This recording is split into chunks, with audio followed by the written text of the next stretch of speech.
Welcome to this week's episode of Serving the Community podcast. Each week, your host Trisha Stetzel is highlighting people and organizations in our communities that are serving through volunteer work and giving back to make our community, country, and even the world a kinder place to live. Hello, and welcome to this week's episode of Serving the Community podcast. My name is Trisha Stetzel. I'm the owner of Results Extreme Business Solutions and the founder of this podcast. I'm really excited about the guest that I have on today. I actually met him through a mutual connection through Lunch Club. If you don't know what that is, you should Google it or reach out and I can describe it to you. But what a great connection I have here with Michael Podolny. And I'm so excited about the project that he's working on called Theodora Africa. He's the CEO and founder. Michael, welcome to Serving the Community. Thanks, Tricia. It's a real pleasure to be here. Well, I'm excited about having you. You and I had a very, I would call it an excellent conversation just a couple of weeks ago about Theodora Africa, and it's multi-pronged, right? It is helpful in so many ways. So can you, one, give a little bit of your background, because you obviously are an expert in this space, right, of building businesses, but also you're also helping people. So talk about your background, and then let's jump right into Theodora Africa. Sure. Thanks, Trisha. So my background is as a business consultant, not unlike yourself, Trisha. I spent close to 50 years working with small business, predominantly dealing in exit succession related things. Half of that career was transaction, half of it was helping people to anticipate what they wanted when they were over. And I retired in 2014 and started traveling the world. And the last thing on my mind, in fact, I say it was, not only was it at the bottom of the bucket list, it wasn't on any list, or because it was to do a social impact project in Africa. But God had a way of, deciding what we're going to do. And I ended up in Ghana in 2019. And we won't go through the whole long sort of story, but through a set of, serendipity, fate, God, whatever you want to say it, I got introduced to the issue of how people get caught up in sex work in developing countries, which is not exactly the same as the human trafficking problem, which is another whole big thing, et cetera. But it gets more into the fact that there are no opportunities and very misogynist cultures and no social safety net. And so you have this funnel where young women just find themselves in a situation where there are very few options available to them. And so they end up doing sex work because it's the only work that you can find. So I was recruited by a person who actually saw this, and this was his passion, not my passion, because he felt that there was this incredible opportunity that was being wasted. Okay, so where does this all lead to? So I'm kind of going stream of consciousness here. Let's put where we've ended up, and then we can go back into why and how. Where we've ended up, Trisha, is we have found that the key to creating meaningful change in social circumstances such as disadvantaged women, like sex workers, et cetera, is you have to start with a job opportunity first. You don't start with training, you don't start with social work, you start by saying, what's the exit, the outcome? And if you don't have an exit or outcome, you're not going to be successful. It took us a couple of years to realize this. We knew it intuitively when we started, but this is really game changing in terms of looking at how we deal with these intractable problems related to getting people out of poverty, et cetera. So what we've done is create a platform which looks for outsourcing service opportunities in developed countries, where we can come into a place like Ghana, like Kenya, like wherever, and say, I know exactly how to train you. I know what services you need to provide. I know what things I'm going to have to improve in terms of your speech, your capabilities, your writing, your whatever, in order to be able to sell services to this market, because I know the market in the US. or in England or in Germany or wherever that might be. And now I can work backwards and I can be highly, highly focused in terms of how I'm training and developing people. Now, the beauty of this approach is that if you are truly addressing a market need, you're actually helping the country that you're selling the services into. This is the, I don't know quite how to say this. It's kind of like, wow, how could you get like two things at once? So in the case of our very first platform company, it's a virtual assistant business specializing in helping solopreneurs, individual professionals, et cetera, which is a huge growing number of people. And yet the number of available administrative professionals in the United States has been shrinking over the last, it's down like some 50% over 20 years. And it's anticipated to drop another 9% over the next, 7 years or so. And who can afford it? I mean, people are advertising for administrative help now at $25, $30 an hour and can't find people. So like you, Tricia, you've got a very vibrant business. You've got a partner. If you want to get an assistant, do you really want to hire a full-time person at $30 to $40 an hour?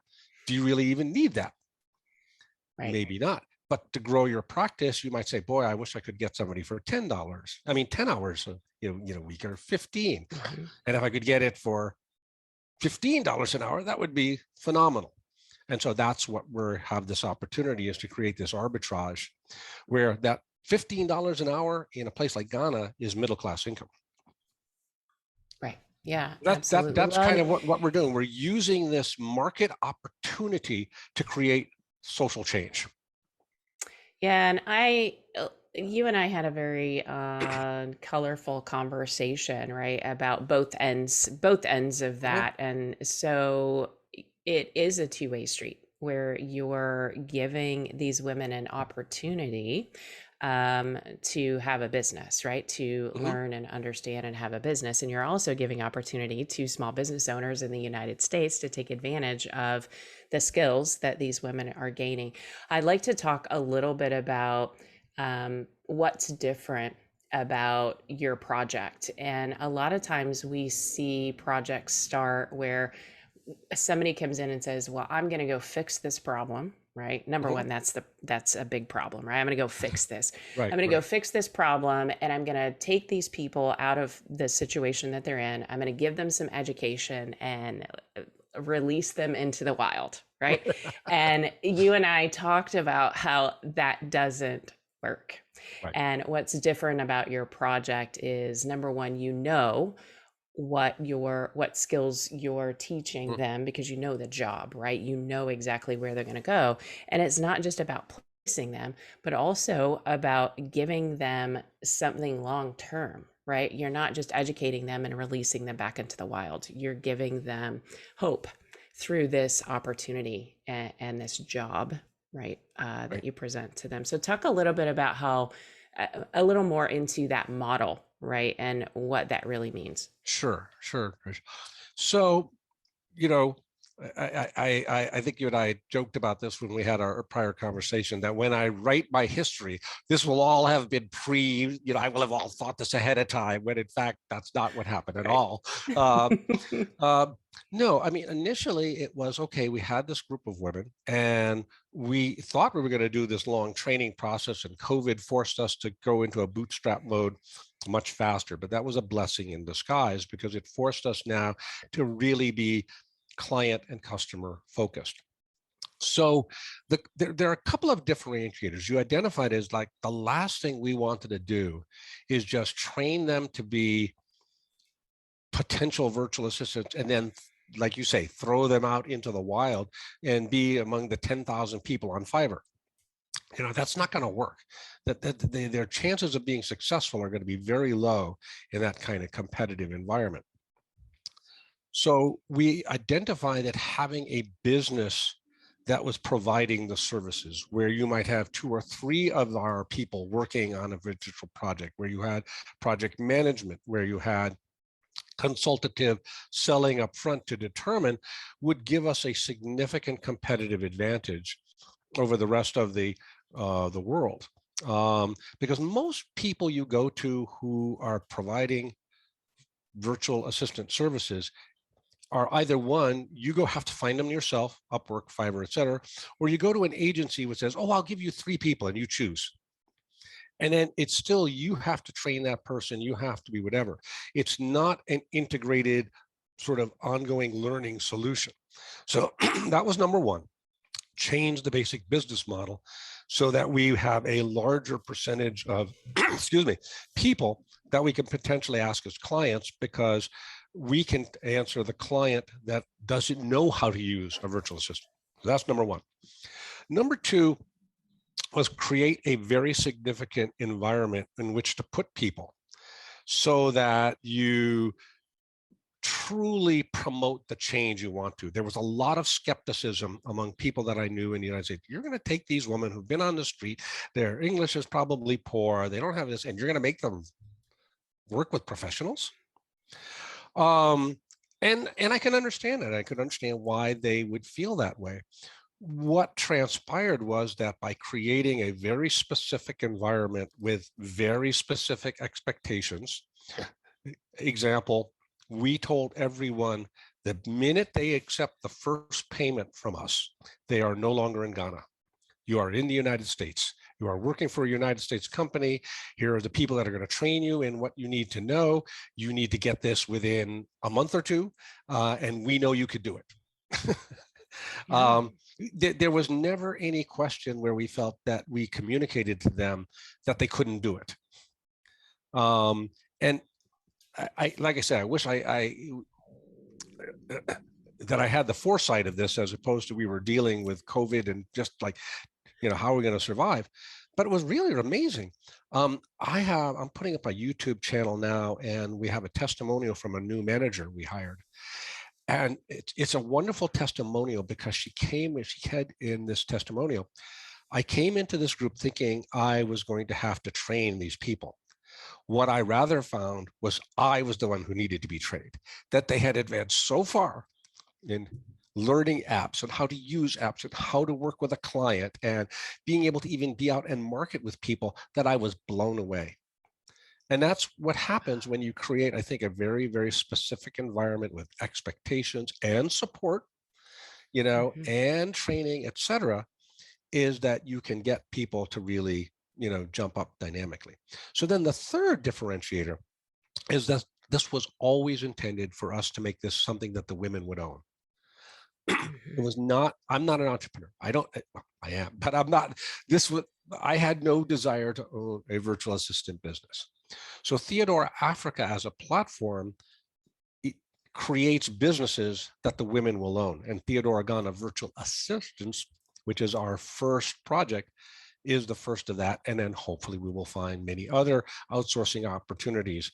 We'll be able to do the same thing.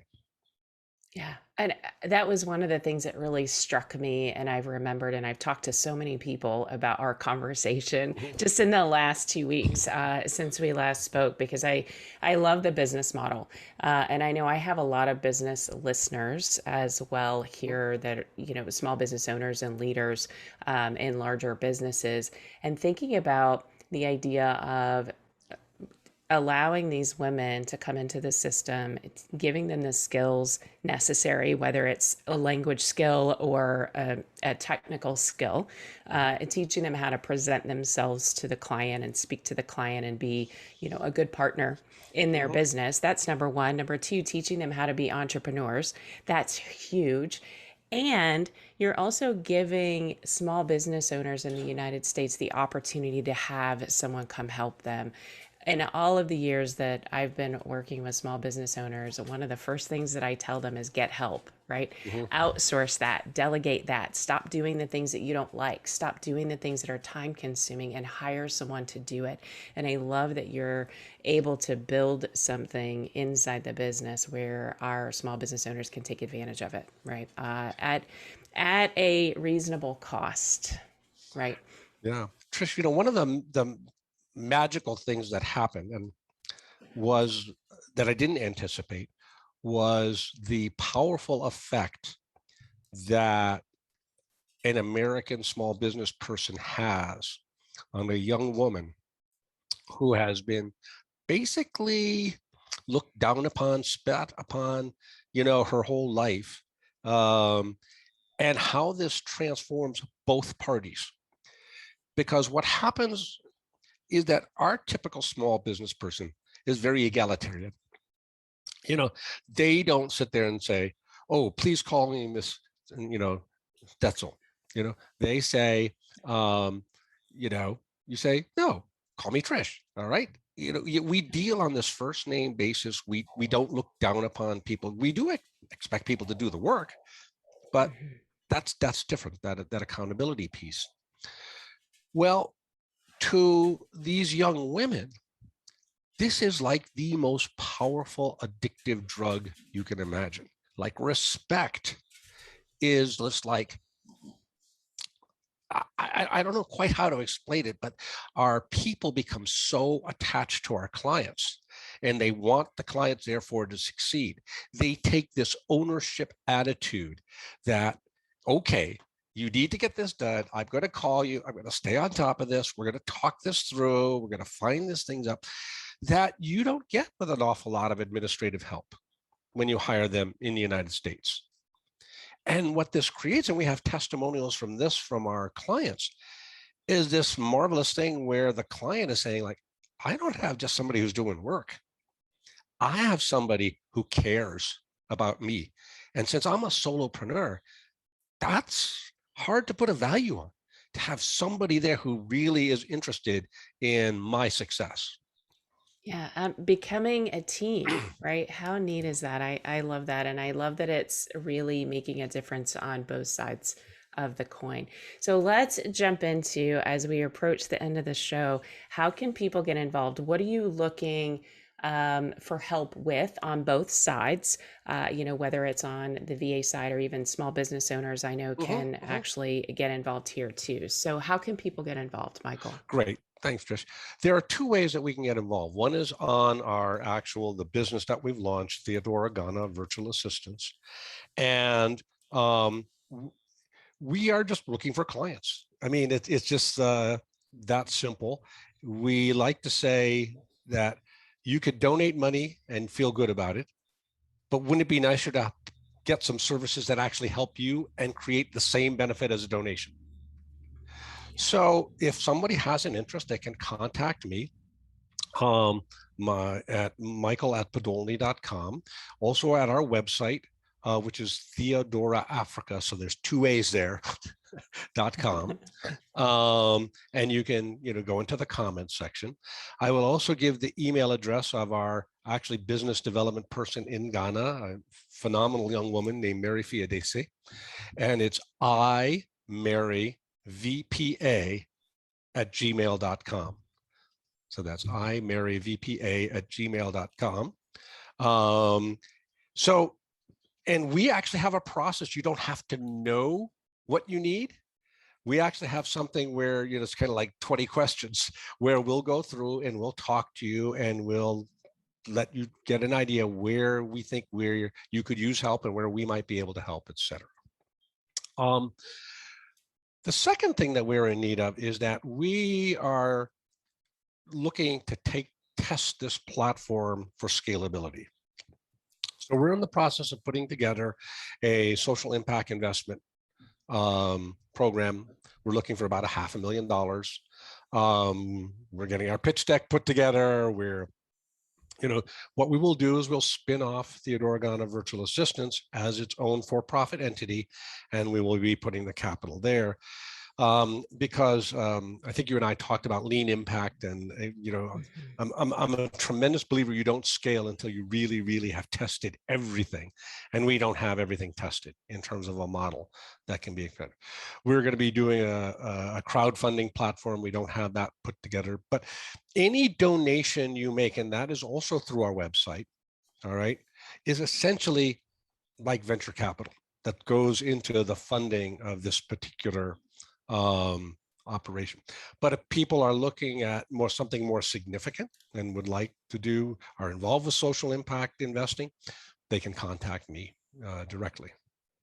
Okay, perfect. And Michael, I'll put all of the contact information in the show notes so Right, folks can just point and right. click. It makes it a lot easier to get where they Yes, need to go. So, really looking for folks to get involved with. And I know Theodora Ghana Virtual Assistants, TGVA. So, you may right, see that TGVA out there is the service it's provided to small businesses. And then Theodora Africa is the project, right? right. Where you're actually working with these women.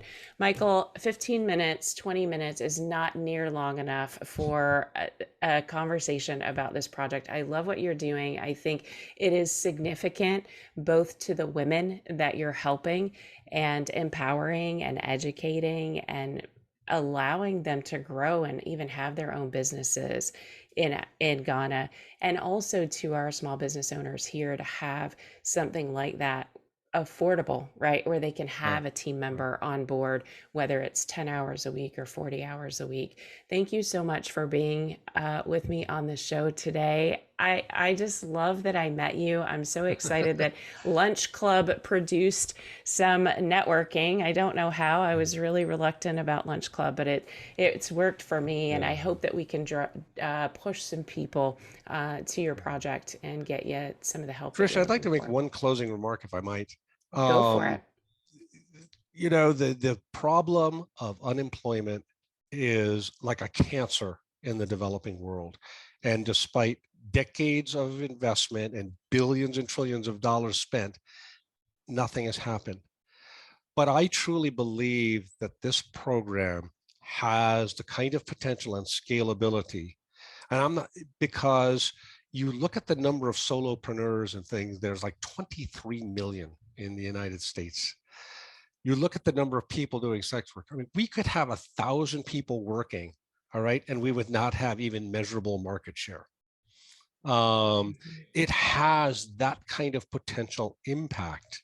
And each one, every time they hire one of our assistants, we're putting a person on the road to a middle class income, to ownership. We're creating export income for Ghana. We're improving our own business environment.